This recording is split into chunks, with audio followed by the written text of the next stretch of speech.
أكيد هذا التكريم يختلف عن أي تكريم بحياتي.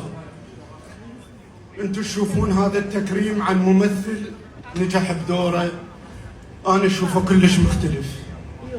أنا أشوف هذا التكريم هو تكريم لأب تعرض هو وعائلته لظروف كل الصعبة، وقدر يقاوم وقدر يواجه وقدر يرجع الشغف لعائلته. أقدر أختصر هاي الأشهر كلها اللي مريت بيها اللي أغلبكم تعرفوها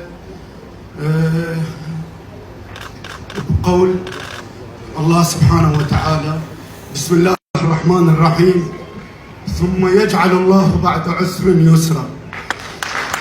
برافو، يستاهل يا بطل. بطل غسان ايش قد كانوا اقوياء.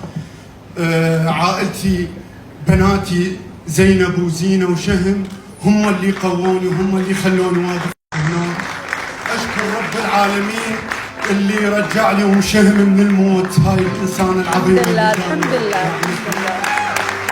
اشكر الاستاذ والفنان والمخرج اوس الشرقي اللي رغم ظروفي الصعبه راهن وطاني هاي المسؤوليه شخصيه.